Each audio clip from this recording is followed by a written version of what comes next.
I wanted to use the power of the chair to do a quick advertisement. My colleague Brian Whedon discussed this the other day, but Secure World has our lovely handbook for new actors in space that I wanted to bring to the attention of this audience because I feel perhaps it might be of interest to many of you. My organization worked on this for a couple years and got a lot of input from many people in this room, for which we're very appreciative. The idea, we want to put together a handbook, Welcome to the Space Club. So you're launching a satellite, what do you need to do? This handbook is comprised of 3 sections. The first section talks about things, international legal regime. There's this thing known as the Outer Space Treaty you might want to be aware of. Section 2 talks about national regulatory issues, spectrum management, licensing, things of that nature. And the third section, which I think would probably be of particular interest to this group, is talking about on-orbit operations, how to safely and responsibly operate in space. This book is meant for both new countries to space, but also new entities, whether it's academic institutions, commercial groups, things of that nature. We've been told it's been helpful even by the more established actors because, hey, you can't know everything about everything. It is available on our website at swfound.org/handbook for free as a PDF. It is able to be purchased via Amazon. Again, the link is on our website. And we have a couple copies up front if someone wants to grab a couple from us. And if you know of an educational institution that might benefit from a few copies, we're always happy to send a few out to the students of the future. So thank you very much. I appreciate your time, and we'll move into the next panel. So this panel is looking at international approaches to space traffic management. I think Stuart really teed up the discussion nicely. So again, thank you, Stuart. We wanted to look at the debate. There is a broad, I think, difference between what people think space traffic management is, what the definitions are, what the goals are, and what they should be.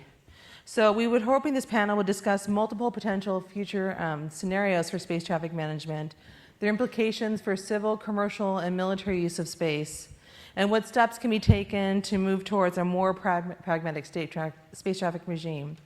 And so you can see on this panel, we've got a really great broad spectrum of viewpoints, both domestic, international, government and non-government. So I'm looking forward to hearing what they have to say. So without further ado, we'll move on to our first speaker, which is Bhavya Lal.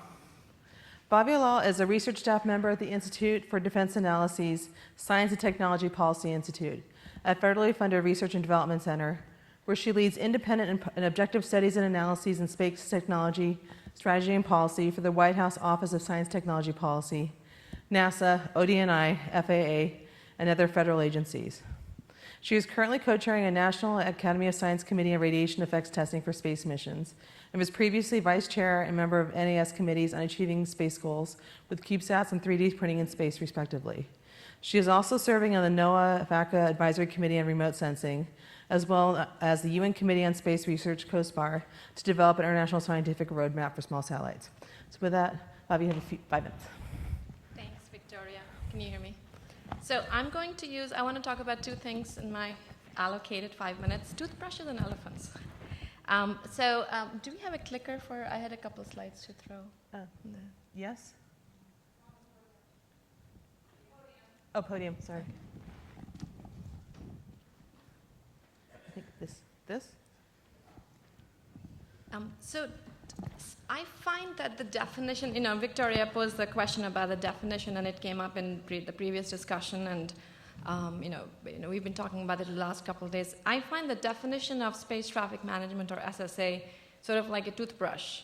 Everybody has one, and nobody wants to use the others. And so I guess what I'm proposing is that even as we fine-tune and discuss definitions, maybe what we want to do is to kind of have an operational definition so we can keep making progress. So this is something we have developed just for the sake of kind of keeping the conversation moving. So instead of using, or in addition to using the terms SSA and STM, let's just look at their component pieces. There's a data collection piece, whether it's a military-led system or a civil-led system. There's a data processing piece, the UCT processing, the launch cola stuff. There's a data sharing piece, the CDMs, the CA warnings. There's an action piece, we want to plan maneuvers, the decision-making, and then, of course, at the, sort of enveloping all of that is the oversight and coordination piece, the regulations, policy, guidelines. And of course, everything sits inside this external environment, which includes, as Stuart said, things like space weather, mishaps, and other sorts of things that are important components. The changes in the space environment, the growing number of satellites, the growing amount of debris, and all that. So that's my piece on the definition. And of course, we should have a discussion on whether something like this makes sense or not. The second thing I wanted to mention real quick is elephants, as I promised you. So they say how to eat an elephant, one bite at a time, and I've never eaten an elephant. I've never seen one being eaten, but I would guess that if you eat an elephant one bite at a time, it might start to smell, rot. So I think the idea I'm trying to propose is that we need to be strategic about eating the elephant. Maybe you want to have an elephant party, invite the village, get a beverage. So if you are thinking strategically about SSA and STM, what are different ways to do it? So we've come up with one, which again, I'd maybe spend a couple minutes talking about, and of course we can return to it. I press the green button? Yes. So one way to think about SSA and STM is just today is complicated. Let's look 10 years out. What do we want? And this is the international panel. One key element is there needs to be some level of internationalization. So the one dimension of thinking about it is the degree of national versus global control. Another dimension is maybe the degree of private versus government control.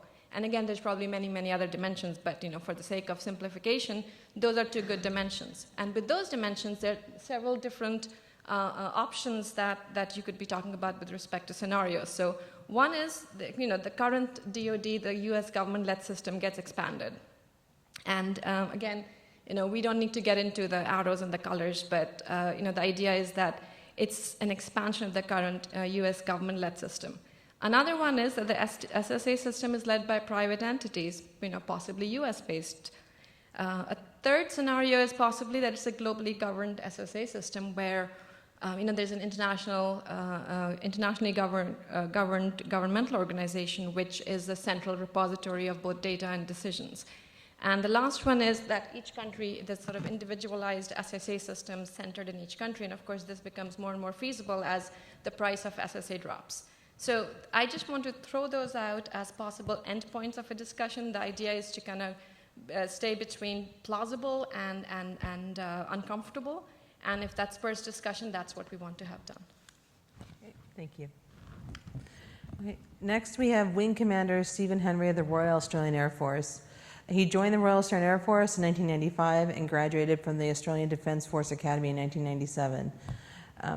After several postings as an air battle manager, he was posted to the 2nd Space Warning Squadron in Buckley Air Force Base, Colorado, to operate the space-based infrared system. He has a lot of background in overhead persistent infrared operations, and right now he is representing the Australian perspective today, so we will step out of his exchange officer role for this hour and relate Australia's position with respect to space traffic management. Steve. Thanks, Victoria. Thank you for the opportunity to be here today, and the fact that there are international panels and several international events during this conference points very clearly and for me very happily to the fact that the international nature of all of this is very clearly recognised and understood. When I was, being a govie, when I was invited to do this, I had to get permission first from my US masters and then from my Australian leaders back home, and both of them said, yeah, absolutely, it's a great idea, this is a great conference to be at. But both said the same thing, you're representing us, don't screw it up. So with that double-edged sword of confidence, here I am. But it is an international panel, so I am here very much in my Australian capacity. I won't be too Australian because I want you to understand the words that come out of my mouth.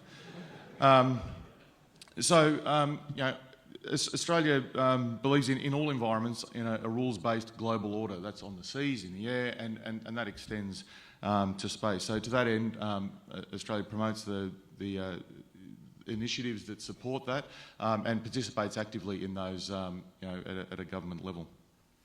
So we cooperate with international partners on a myriad of initiatives. So we've got universities, our Defence Science and Technology group represented at the conference here today, and obviously the government. Right now, kicked off in July, there's a review of Australian space industry capability going on to see what we can do in the future. And I was not just a little bit offended at the AFRL conference on Monday when they said, even Australia makes $3 to $4 billion per year off space. Even Australia, those guys. I'd like to see the even removed from that as we all get along and cooperate together. So, and perhaps there'll be more of that. The even will be slightly removed next week during the International Astronautical Congress in Adelaide. So to the future, that's now. What about the future? I'm reminded of the farmer that sort of, or the guy that drives up to a farmer out in the middle of absolutely nowhere at a four-way intersection and says to a farmer that he spots, how do I get to Wollongong? That's a place. And the farmer sort of looks north, south, east and west and says, well, I wouldn't start from here. I think we might be at that point. We've all got our own cultural and historical perceptions of space and where we are and where we need to go and that sort of thing. But I think rather than sort of start where we are, start where we want to be, because I'm sure in 50 years people are going to look back, and we're all, as clever as you all are, and I exclude myself from that deliberately, we're going to look back in 50 years and people will look back and we're all going to look very silly. They're all going to wonder, how is this such a problem for them? So let's start with the 50-year mark in line. And the future of that is clearly people. The universities, right down to the high schools, middle schools, elementary, STEM from the ground up.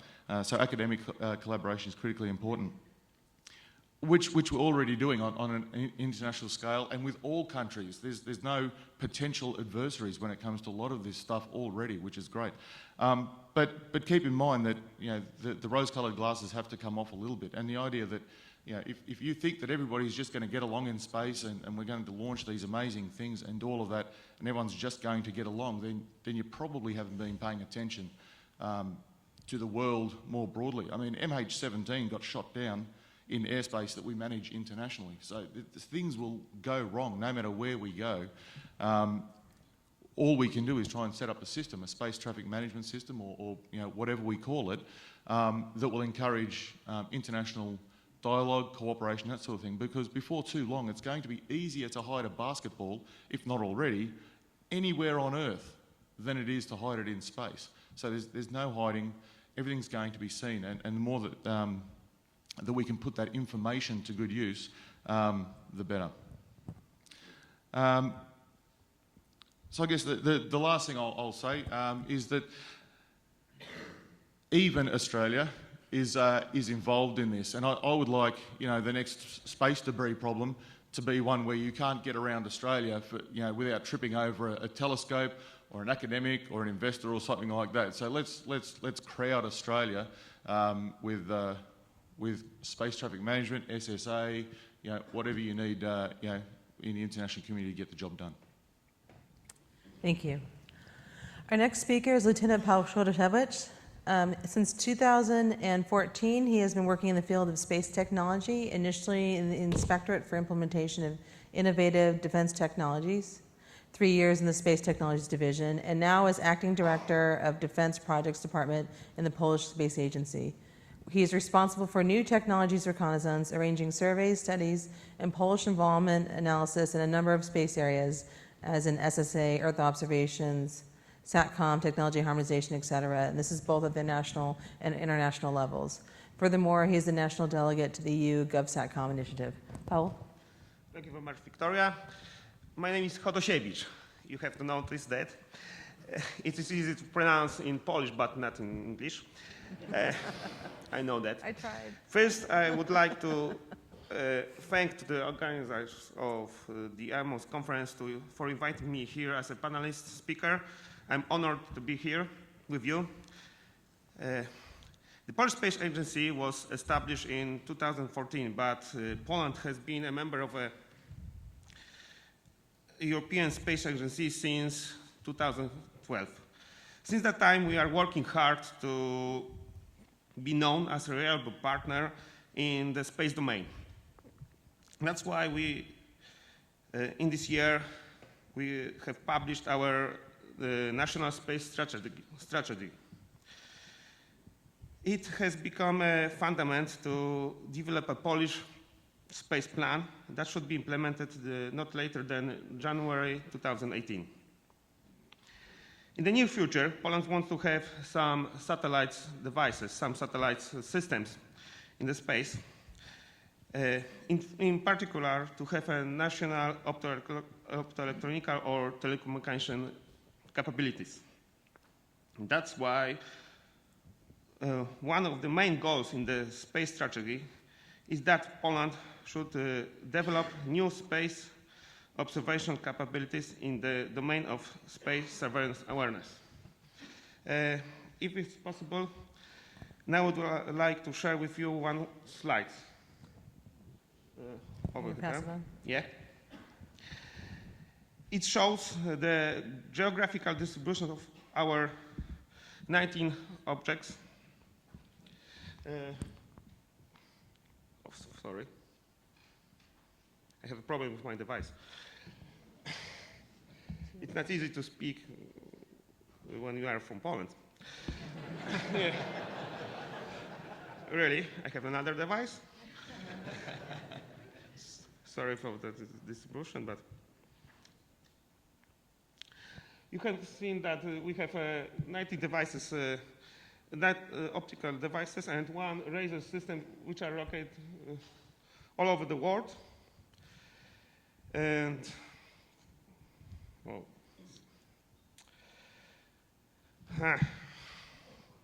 it's a nightmare for me, really. Sorry for that. So you take your time. Meanwhile, we can enjoy this lovely slide you've got up here. Yeah.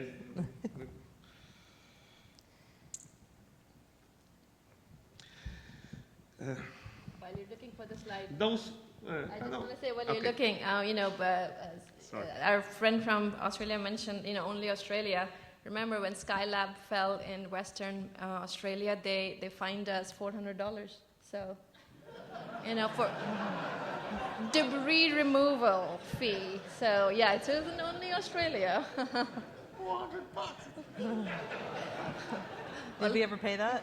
We did $2.2 billion for Skylab and $400 for debris removal. Oh, there you go. Sorry. It's okay, we're good So citizens. let's back to my presentation. Okay. Thank you. Now my device is working now. So in near future we should have a fully functional National Operations Center too. I think the first we will have a civilian operations center, and after the while we will have a military operations center too, because of our law.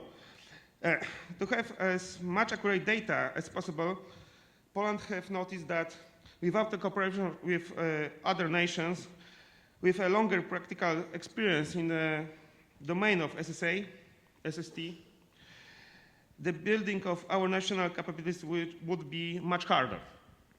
That's why it was the main reason why we have applied this year to be a member of a European SST consortium, which was established in 2015 by European Union between 5 countries. And we are hoping that we will be a member in this consortium till the end of this year. Thank you. Thank you.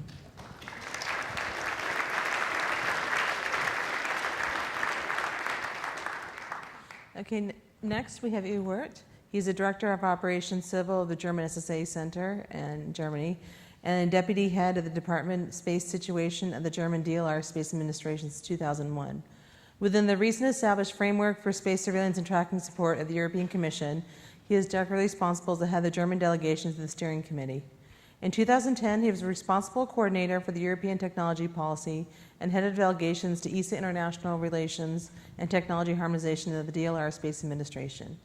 And from 2008 to 2010, he was in charge of national and international space policy affairs in Europe at the German Federal Foreign Office, the Foreign Ministry, and acted as head of the German delegation to the Science and Technical Committee of the United Nations Committee on Peaceful Uses of Outer Space.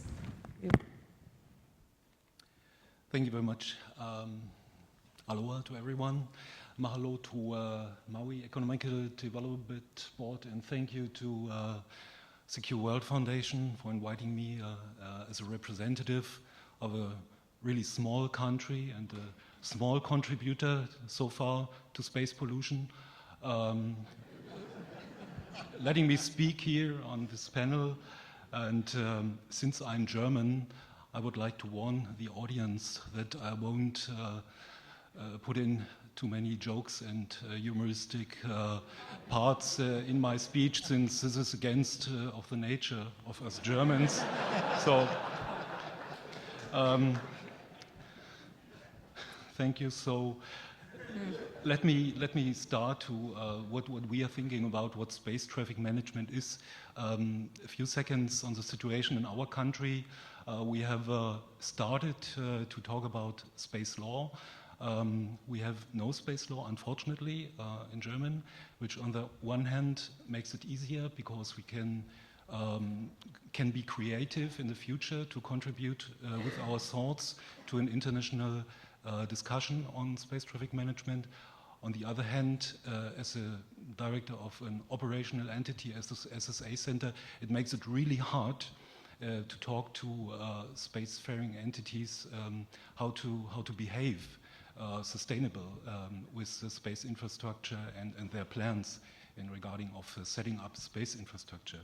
So looking at the cosmic study from the AIAA, looking into the discussions in UN Corpus, we have several definitions already regarding space traffic management. This goes always into the direction of rules and regulations, so we would be happy to even have guidelines, and I think this could be the future of space traffic management, the near and midterm future, to develop guidelines. And so for us, space traffic management summarizes more or less guidelines for all the services and functions which are related to the, and now there are 4 points important for us. It's the management of the orbital regimes, whatever management means. It's the management of the traffic flow which goes into the regime, which comes out of the regime, and flows into or in the different regimes. The management of the related services, this can be registration, this can be allocation of notification, and so on and so on. And I think very important, I don't know if we can manage it, but at least we can assess it. It's a risk. We have to discuss about risk, and we have to manage or assess risk which is connected with all the management functions. There I come to the goals. What are the goals of space traffic management? When we have now, as a definition, the summarize, the guidelines for all the services and functions. So what we want, what we see, what space management has to aim for is, of course, to ensure the safe and efficient operation of space infrastructure during lifetime. And for us, it's a little bit, you have to understand from the US side that for us, commercial entrepreneurs is totally different than your understanding of commercial entities in the US is. So, but we have we have understood that it's very important to enable the non-traditional governmental space operations, which are CubeSats, large constellations, space tourism, and so on and so on. So this goal framework goes into the operations, but also on the enabling of the non-traditional, let me say it like that, the non-traditional space activities and operations. So having said this, the question was which measures we have to implement, which policies, regulations, mechanisms to enable space traffic management. And I think there we have a very straightforward guideline. It's the Outer Space Treaty, and especially Article 6 of the Outer Space Treaty, where it's clearly defined that responsible, and it was mentioned already by Dr. Eves, that the responsibility lies by the states. And therefore, we think that also the states are responsible to initiate the discussion together with all the other parties of the space community. And the Outer Space Treaty also said that the states shall regulate the authorization, continuing supervision of the appropriate activities of non-governmental entities. So we are, as a states, responsible for the activities of the commercial side. So that leads us, so that's in our opinion, that we have it as a top level issues for space traffic management in the future is let's say the licensing or allocation, it's a notification, it's a monitoring and the coordination of all the services and functions which are related to maintain the access to orbit, to space, to near Earth orbit space in the future. So appropriate mechanisms and policies and regulations, according to our opinion, should oblige, it's the first point, every current, upcoming and potential stakeholder. So these are spacefaring nations, these are developing countries, and very important also the countries which are neither spacefaring, nor developing, but which are simple stakeholders of space, since they buy satellites, since they let them launch by a third party. So they have a satellite in orbit, even if they don't launch it by themselves and build it by themselves, they are reliable for their activities in space, so they have to be regarded as well. And these stakeholders should oblige to follow all the guidelines and rules of the road which were developed for space system lifetime, and this covers the whole area from launch over nominal operation to the disposal. Second point, the appropriate mechanism should coordinate the governmental and supervise and coordinate the non-governmental activities according to Article 6 of the Outer Space Treaty. And last but least, provide a feasibility mechanism of the processing and releasing the safety-related SSA data and information to any entity. Because this is a thing we haven't talked about very deeply, and every nation knows that there are security issues, and not only safety issues. So we have to take this into account with regard to national security as well. What are the future scenarios? There are multiple ones. We have discussed it in length during the last days. So I think two aspects have to be regarded. The first one is the composition. The second one is the role of rules. It can be a monolithic body. For example, we have a commercial space traffic management system guiding the international community, a pure governmental system composed of national entities, a pure international governmental STM system, or a mixture of that. It could be a modular one, taking into account that nations can subscribe to some parts of rules of the road, but this let them restrict to be allowed to have only a certain activity in space. A nation who subscribes to the whole set of guidelines can be a little bit more flexible. And regarding the role of rules, we have to reflect if we go to the principle of enforcement. Should we enforce stakeholders to let them do something, or shall we ask them, or shouldn't we ask them to be compliant with the rules and the guidelines? this would lead me to my, I think, last words. What do we think? What could be the steps towards a pragmatic space traffic management regime?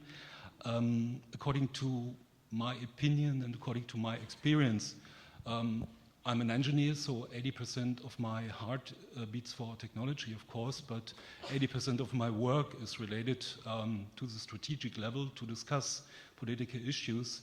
And I've been many times to the UN COPUS, even as a delegation head to the STSC, and I made very good experience, not directly with the committees, but with talking on expert level with in the UN community.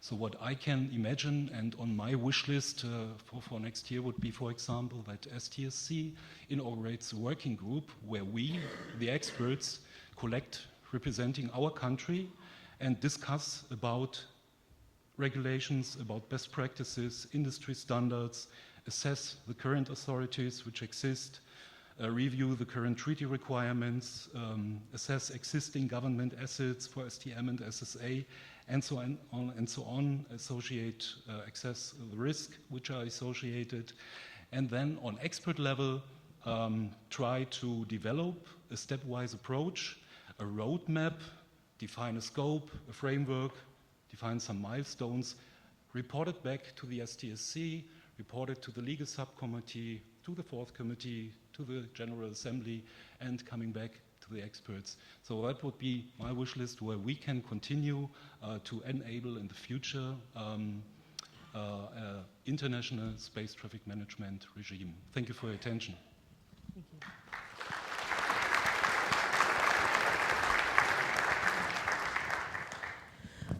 Thank you. Our final speaker is Steph Earle, the Space Traffic Program Lead for the FAA Office of Commercial Space Transportation.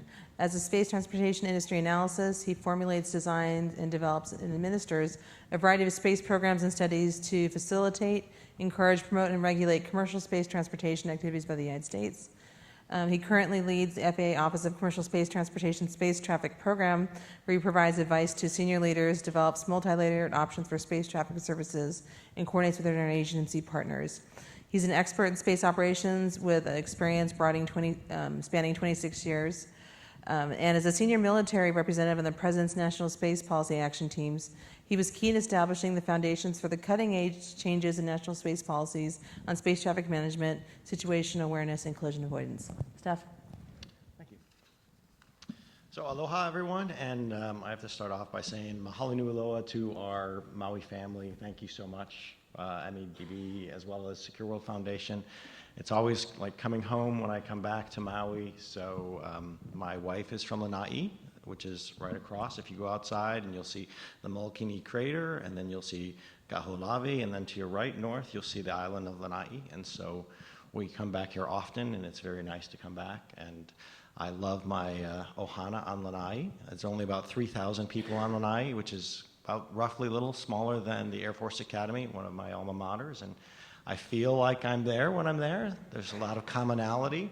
As a cadet, I had low access to technology.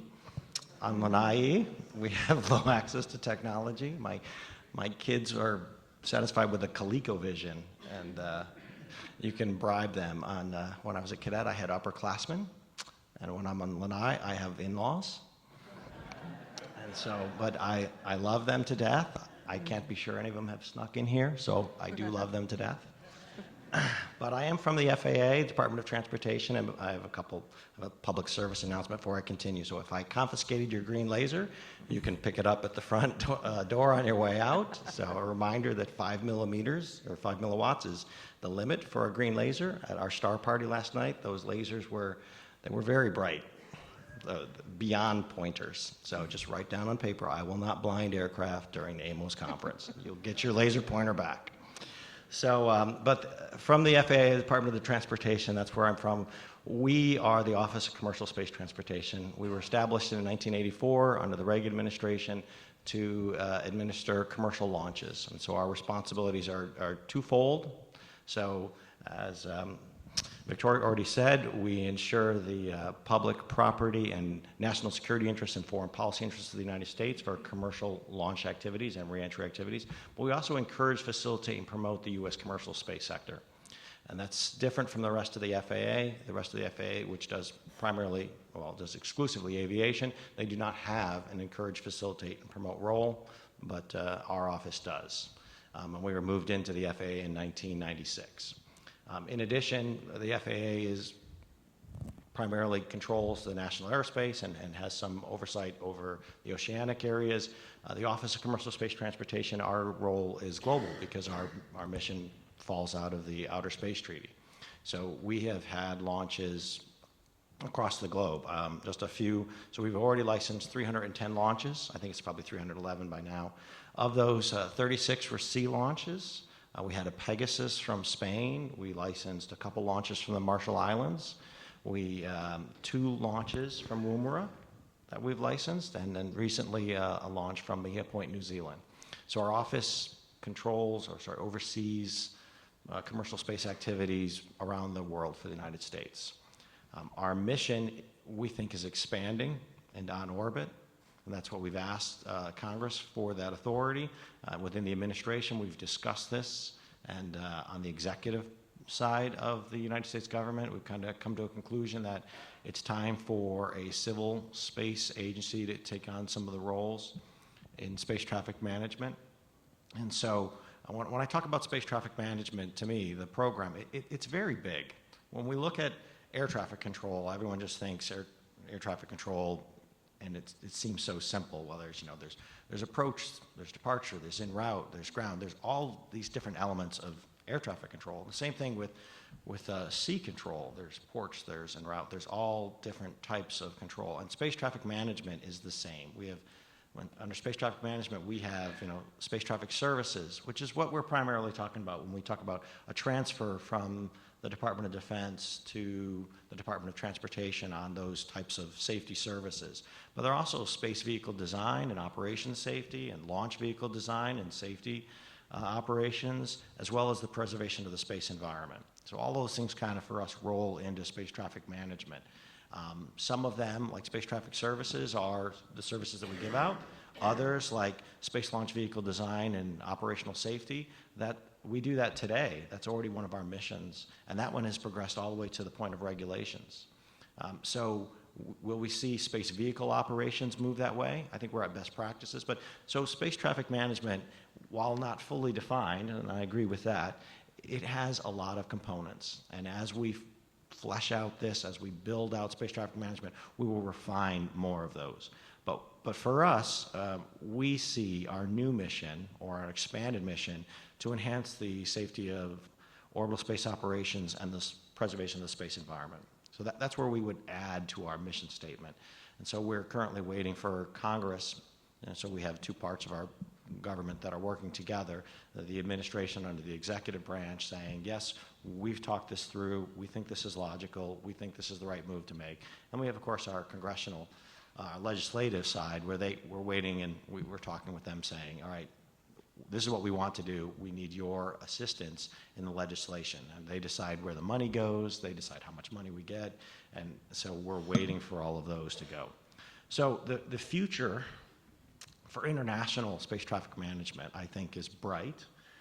We've already heard a couple international partners say that they're building a center similar to what we have.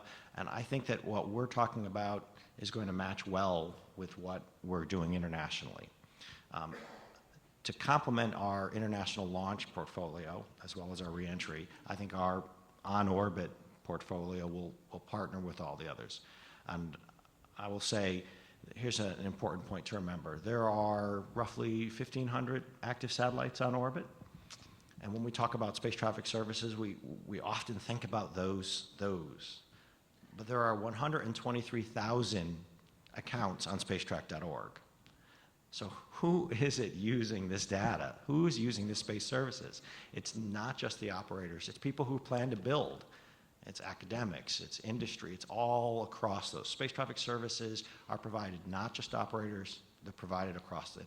And so at the FAA, we're looking at that. It's the same thing with aviation. There is a very broad community that's using these types of services, and that's what we think our customer base will be. It's very large, very, very large. So it's a daunting task, I'll say that. It's good to get out and hear, and that's why I really love to come out and hear the opinion, especially the international. I don't have the travel funding to travel around the world and ask everyone what they think, and I certainly don't have the time, and my wife would not appreciate that. It's hard enough to get back to Maui without her, as she's taking care of the kids, so there won't be any flowers at the airport when you go to fly out. I will have taken them all. So the FAA, under the Department of Transportation, is robustly moving forward with our idea that we think that we're ready to take on the space traffic services. We're working with the Department of Defense in a research effort and our eventual pilot program to start this effort. But I can say for international that the United States, and it's not lost on me that I'm the last United States government representative to speak at the conference. So I suspect that if I can talk for another 15 minutes, I'll never have to answer any questions. But I don't think it's going to work that way. So internationally, we have a lot of agreements on behalf of the United States government with the national partners. Our decision in the executive branch has been that, of course, the United States is going to honor all of those agreements. It's going to take years before the FAA is ready to take on a role to support a number of those agreements. And it's a partnership between the State Department, the Department of Defense, and the Department of Transportation to decide how is it best that we maintain and operate those. Not all of the agreements that are made are commercial or even government to government. Some are for national security. Those would always remain with the Department of Defense. Here's some myths that I've heard about space traffic management and the FAA. The FAA is not going to take over the role of operating the radars from the military. The U.S. military will maintain their role. They need those radars for national security purposes, and they will do that. Our national space policy says they will give that data to the rest of the interagency, and so we can get that data. Is it enough for space safety? Probably not. Everyone here, we've talked about the need for more data, for more space situation awareness, and so that's where our commercial partners come in. I think we have a robust and growing commercial market that we'll be able to leverage, and so I think the future there is bright, but it's a very long, long road. So I could go on for at least another hour, but I'd rather get to your questions and avoid them. Thank you, Steph.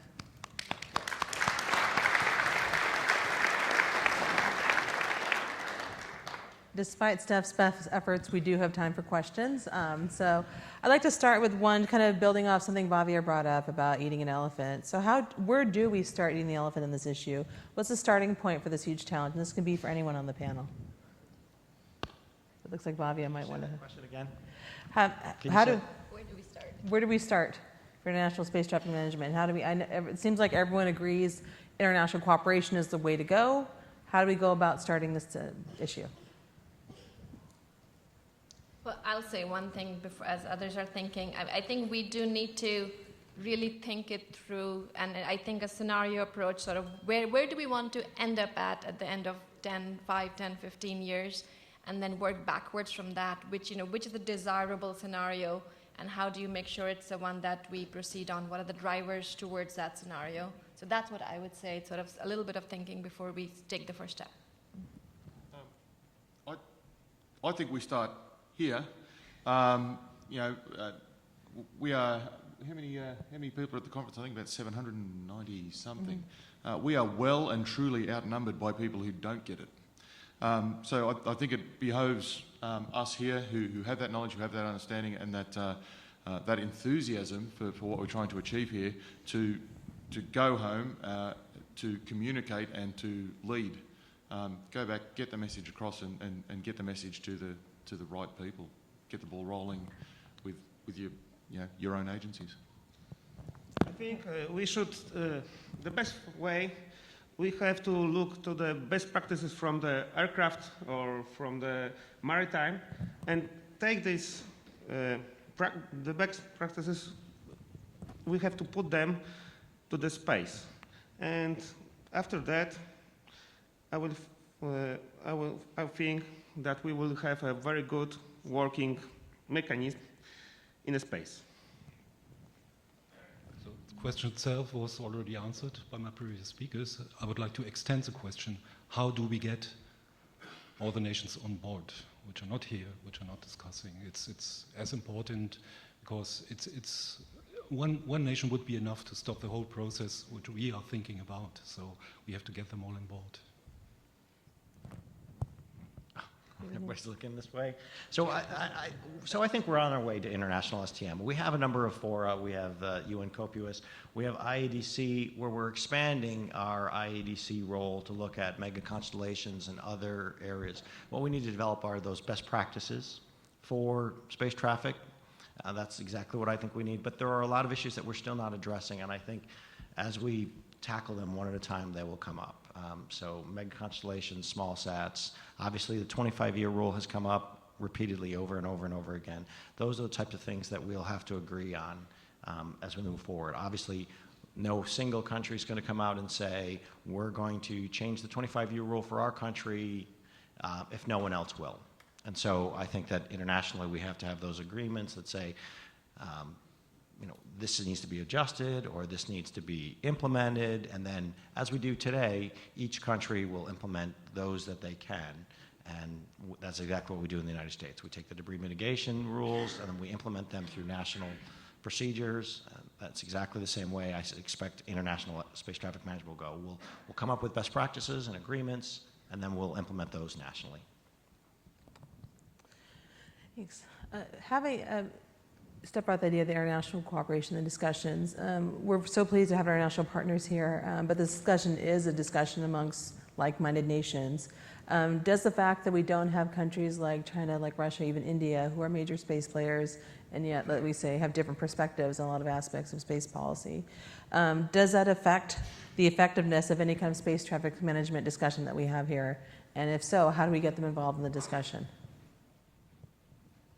Thoughts? Yes. Yeah, look, absolutely. And the debate comes up time and time again about the security of information, that sort of thing. Just because we are using outstanding sensors and that sort of stuff and capabilities of all of our nations that are sensitive doesn't mean that there are so many more aspects to the discussion that aren't classified, that involve the policy aspects, the international aspects, and that sort of thing. So, we manage every day to dance around each other's, sensitivities and that sort of thing. I don't see why that can't be extended to anyone who wants to participate. That to me is just a very, very natural extension of this. Yeah, I will say that, so we don't have China, Russia, India, always on board with that. But first off, so space is not exclusive of the remainder of our government activities and our government policies. And often we think space isn't going to be affected by activities in other regimes and other areas, but it is. So we see that with China, we see that with Russia. From the launch perspective as well, we're looking at what payloads can go on what vehicles. Will we allow other countries to launch U.S. payloads? I mean, all of this rolls into the whole of government approach. And I think that it's harder to move forward when you're not all on the same page with all of your regimes, but it can still be done. I think a very small bite might be for the MEDB to make sure that they attend this event. And we have nobody from China, Russia, or India, to the best of my knowledge here. Not for lack of trying, but yeah, definitely. It's difficult. As my organization has tried several times to get some of those people from those countries to come, and just for visas it's hard, but they have to be part of the discussion. I guess that leads into discussion about, for our non-U.S. Panelists, are you comfortable with the U.S.-led solution to space traffic management? Is there a way to, is that building off of the way the current system is, or how do we make sure that other perspectives are included in the conversation?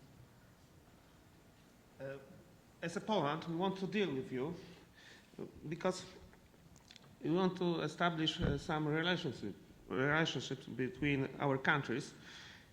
as I said before, we are quite new in the space area, but as a government, because we are not new in space. We have been there since 1920,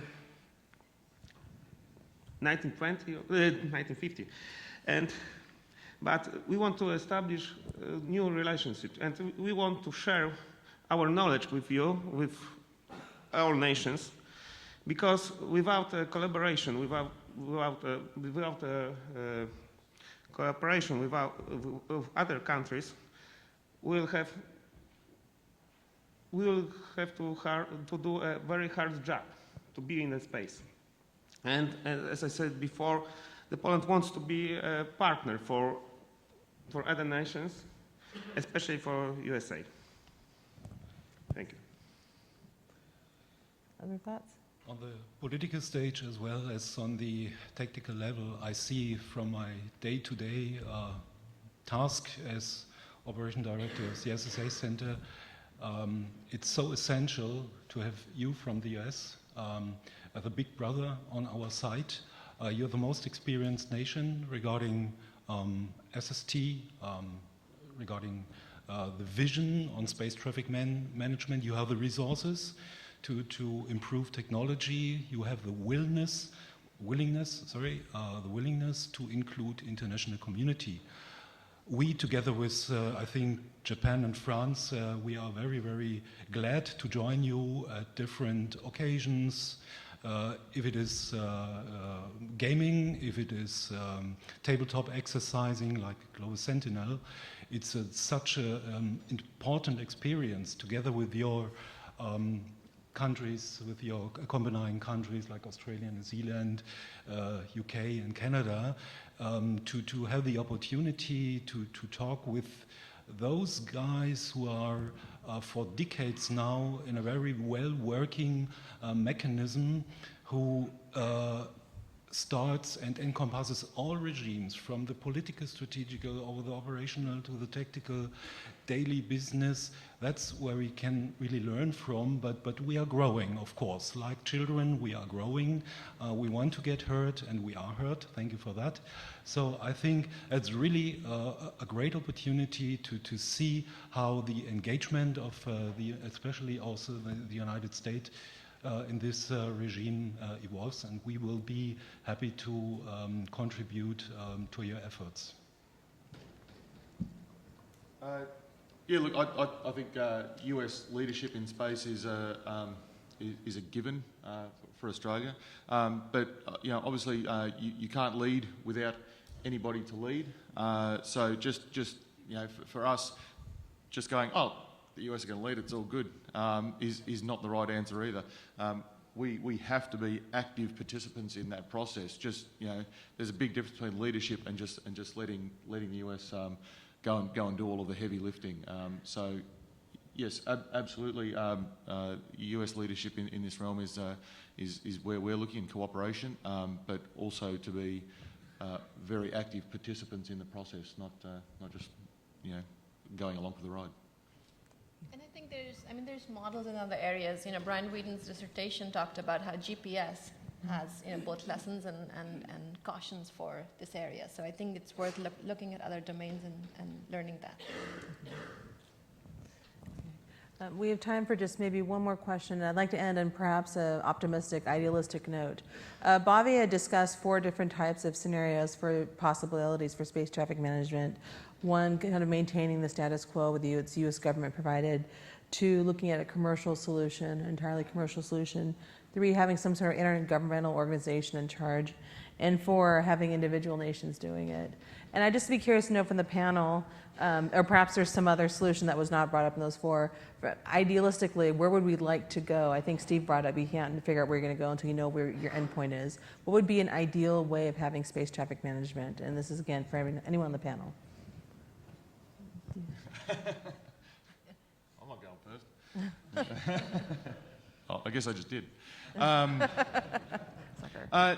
ideally, I think, you know, as Steph mentioned, here we are, you know, already collaborating on this issue, and I think the best way forward is to work through it, come up with what we think is a pretty nifty package that meets our needs, our governmental needs, our commercial needs, our academic needs, and that sort of thing, and then, hand that over to an international organisation. I know that the UN might not be popular or as fast moving as we need it to be. So I think before we can reach that ideal, we need to set the standard first and come up with the process that we, provide something worth following and that is going to work for all nations, and then see who follows. Other thoughts? Yeah. For the near and midterm future, I think nations will evolve in their national systems, and the US, of course, will be will give guidance. So we will have in parallel more or less the national approaches growing. The future, and I agree to my Australian colleague, lies in the international approach. I agree that it should not be the UN corpus dealing with the issue, but one level below, the expert groups, the working groups, which can be inaugurated by UN corpus. There we can try to accelerate the process and the discussions in the committees. So in the long-term vision, the international governance of space traffic management, this would be my vision for the future. So what it looks like in the future, or what do we want to see? I think for the United States, what we see is that like the number 4 on your list, where you have a nation, and for us, we want to figure out exactly what does it mean to have space traffic management for the United States before we move to an international consortium. We have the FAA before we have ICAO, that type of activity. We really have to have our ideas together. Why? Because there are so many areas here that are different for each nation. And what we're trying to do is build trust. We have confidence building measures. We're trying to build confidence. And that's transparency. This is what you get. You're going to get this for a long time. And then we build respect for your sovereignty and your decisions on what you do and don't do. And so if I just take an example of suborbital discussion, when we talk suborbital in the United States, we have all the airspace we need. We can run a suborbital mission in an area that's confined by either a U.S. military base or already a restricted airspace. We don't even impact the airlines if we do that. But if you're Europe, you don't have that luxury. And so there are areas where I will see space traffic come out of a regional or a national level. It may be different there than it is here. And that's hard to do if you start off and try to do international. So for suborbital, we think, hey, this is something the United States needs to do. And for us, it's within the Department of Transportation, the aviation and the space side. We're even in the same department. And so rarely does that get outside of our department. But when we start talking about pushing something internationally and those best practices, we have to remember that we're not all in the same situation. Some of us have robust commercial markets, and others rely on their national providers. So that's what I mean by respect of your national position, respect of your national sovereignty. When we talk internationally, you come forward with what you do, and then we'll come forward with what we do, and then we'll find the best way to cooperate and collaborate.